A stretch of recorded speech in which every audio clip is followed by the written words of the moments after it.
Assalamualaikum warahmatullahi wabarakatuh. Bismillahirrahmanirrahim. আমি বক্তৃতা দিব। আমি কিছু বাস্তব কিছু কথা বলবো। প্রথমে আমি ধন্যবাদ জানাচ্ছি আমার প্রিয় মুসলিম ভাইগণ এবং আশেপাশে যারা মুরব্বী আছেন, যারা এই অনুষ্ঠানে এসেছেন, তাদেরকে আলহামদুলিল্লাহ ধন্যবাদ জানাচ্ছি। এটা কোনো গানের অনুষ্ঠান না, এটা কোনো যাত্রার অনুষ্ঠান না। এখানে আল্লাহর কালামের, আল্লাহর গুণগান হচ্ছে, কোরআন শরীফের মর্যাদা দেওয়া হচ্ছে। সেখানে অনুষ্ঠানে আপনারা আসতে পেরেছেন, এই জন্য সবাই বলেন আলহামদুলিল্লাহ। সবচেয়ে বড় ধন্যবাদ জানাচ্ছি যে আমরা মুসলমান হয়ে জন্মগ্রহণ করেছি। তারপরে সবচেয়ে বড় সৌভাগ্য আমাদের, আমরা হযরত মুহাম্মদ সাল্লাল্লাহু আলাইহি ওয়াসাল্লামের শেষ নবীর উম্মত হতে পেরেছি। আমরা দ্বীন ইসলামে প্রতিষ্ঠিত আছি। সবাই বলি আলহামদুলিল্লাহ। এখন বলবো রাদিতু বিল্লাহি রাব্বা ওয়া বিল ইসলামি দীনা ওয়া বি মুহাম্মাদিন নাবিয়্যা। আল্লাহকে পেয়ে আমি সন্তুষ্ট, আমার নবীকে পেয়ে আমি সন্তুষ্ট, আমার দিনকে পেয়ে আমি সন্তুষ্ট। আলহামদুলিল্লাহ। সবাই আসতে পেরেছেন, ধন্যবাদ। তারপরে আমি ধন্যবাদ জানাবো আমাদের বিশিষ্ট আলেমায়ে উলামায়ে কেরাম যারা এখানে উপস্থিত হয়েছেন, তারা অনেক মূল্যবান সমস্ত বক্তব্য দিয়েছেন, যেগুলো শিখে আমরা ইনশাআল্লাহ অনেক কাজে লাগবে, আমাদের জীবনকে আমরা প্রতিষ্ঠিত করব। কিন্তু আমি এখন দুটি কথা বলবো, হুজুরদের কোনো কথা না। আমি বাস্তব দুইটা ওয়ার্ড বলবো, সেই দুইটা ওয়ার্ডের নাম আমি বলছি। কোরআন কারীমে আল্লাহ তাআলা বলেছেন,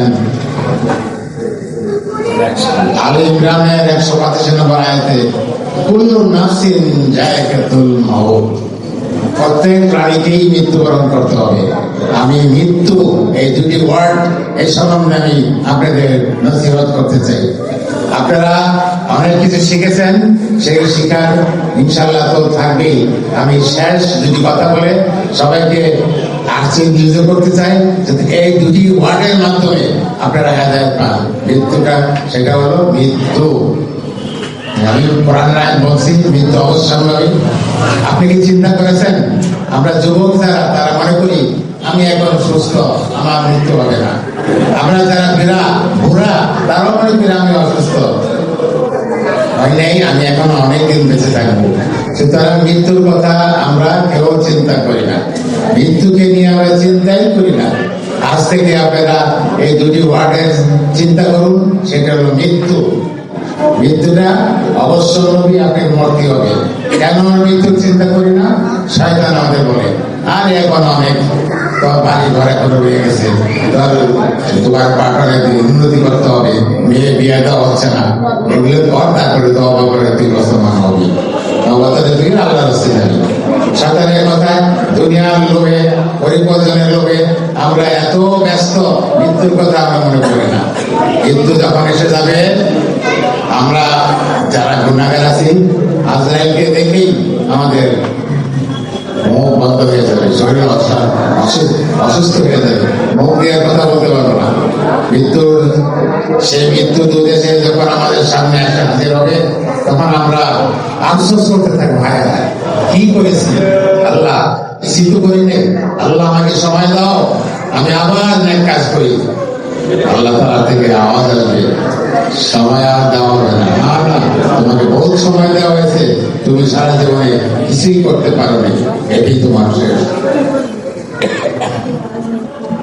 তারপর কি হবে?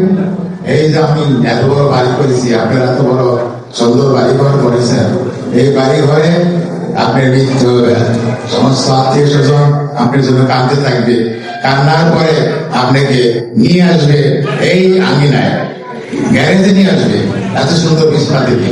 আপনি নিজের বাড়ি, নিজের বিছানা, নিজের পরিবহন সব ছেড়ে আপনাকে এই আঙিনায় নিয়ে আসবে। তখন আমার নাম কি হবে জানেন? আমার নাম হবে লাশ। এই লাশ কোথায় রাখছো? আমার নাম আর অভোগ থাকবে না, আব্দুর রহমান থাকবে না, সবাই বলে লাশ কোথায়?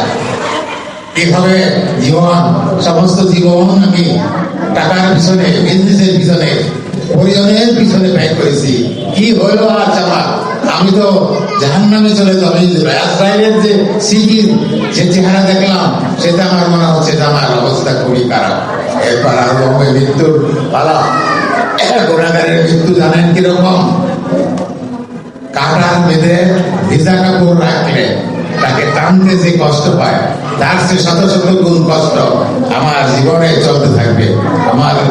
আমি আর আত্মা সমস্ত শরীরে ভরতে থাকবে। আজরাইল তখন টেনে বের করে আমাকে বের করে নিয়ে আসবে। বের করার পরে ফেরেশতাদের দিবে, ফেরেশতাদের দুর্গন্ধ কাপড় নিয়ে উপর দিয়ে করতে থাকবে।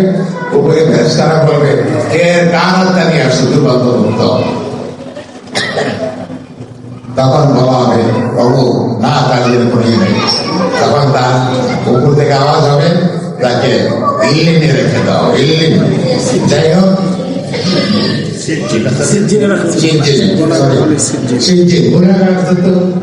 নিয়ে আসো। তারপর আত্মার শরীরের মধ্যে নিয়ে আসবে, সেটা বাচ্চাকে নিয়ম অনুযায়ী ফেরেশতারা জিজ্ঞেস করবে, তোমার আল্লাহকে মান রাখুকা, তোমার দিন কি ছিল, তোমার এই যে লোক ফটো দেখতেছ, এ কে ছিল? তখন গুনাহগার বলবে, আমি জানি না, আমি জানি না। তখনই শুরু হবে তার শাস্তি। এই শাস্তিতে তার চিরজীবন চলতে থাকবে। কবরের প্রথম রাত্রে কি হবে?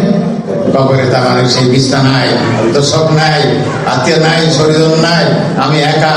হায় হায়, আমি কি করেছি সারা জীবনে, আমার কি হবে? এরপরে কিয়ামত পর্যন্ত আমাকে শাস্তি পেতেই হতে হবে। তারপরে যখন আবার কিয়ামত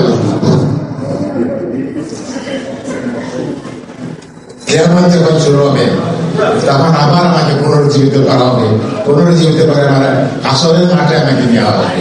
হাসরের মাঠে আমার বিচার শুরু হবে। আমাকে আল্লাহ তাআলা প্রশ্ন করবেন, বিভিন্ন প্রশ্ন, সেগুলো আমি ডিটেলস বলতে চাই না, সংক্ষেপে বলছি। প্রশ্নের আমি উত্তর দিতে পারবো না। আমাকে জাহান্নামে যেতে হবে। আমার হয়তো চিরকালই আমাকে জাহান্নামে থাকতে হবে যদি আমি গুনাহগার হই। আর যদি আল্লাহর কাজ করে থাকি, এক কাজ করে থাকি, এই যেমন ছোট হাফেজ, এরা আল্লাহর বান্দা, এরা নিশ্চয়ই আল্লাহ ভেসতে যাবে। তাদের সামনে আজরাইল এসে সালাম দিয়ে বলবে, তোমার আরে আত্মা, তুমি আরামসে বেরিয়ে আসো, এই যে তোমার জন্য ভেসতে ওয়েট করতেছে। তখন আত্মা সে খুশিতে তার পানির বোতল থেকে যেরকম বের হয়, সেরকম পানির বোতলের বোতল থেকে আত্মা বের হয়ে তার হাতে যাবে। সেই আত্মা নিয়ে আল্লাহর কাছে, মানে সপ্তম আকাশের দিকে যাবে। সেখানে সুগন্ধি পূর্ণ কাপড়ে তারা নিয়ে যাবে। সেখানে তাদের মারা করে স্বাগত জানানো হবে। তারপরে কি হবে? সে কবরে তার আরামের জীবন চলতে থাকবে। বেহেশতের দরজা করে দেওয়া হবে, সে আরামে ঘুমাবে। তাকে আমাদের সময়ে আবার তাকে পুনরুজ্জীবিত করা হবে। হাসরের মাঠে যাওয়া হবে, সেখানে তার আমলনামা বেশি হবে। আমলনামা তার ভালো ছিল, সে হাফেজ ছিল, মাওলানা ছিল, আল্লাহ কাজ করেছে, নামাজ করেছে, রোজা করেছে। এই সমস্ত করার কারণে সে আল্লাহর জান্নাতে চলে যায়। তাই আমাদের জীবন হইলো শেষ পরিণতি কি, শেষ ঠিকানা কি? আমার শেষ ঠিকানা হলো জান্নাত, না হলে জাহান্নাম। তা কি নিয়ে মানুষ আপনার বাহাদুরি করেন? কি নিয়ে এত অহংকার করেন? কি নিয়ে আপনি এত বাড়াবাড়ি? আপনি কেন আল্লাহর রাস্তায় চলেন না? মাত্র 10টা বছর আপনি বাঁচতে পারেন, 100 বছর বাঁচেন, তাতে কি আপনি মরতে হবেই। মরার পরে আপনি কি জবাব দিবেন সেই চিন্তা করুন। আজকে থেকে রাত্রে আপনি রাত্রে শোয়ার সময় চিন্তা করবেন যে আমি সারাদিনে আল্লাহ তোমার কি নাফরমানি করেছি, আল্লাহ আমি তোমার জন্য কি সন্তুষ্টির কাজ করেছি। হিসাব নেবেন।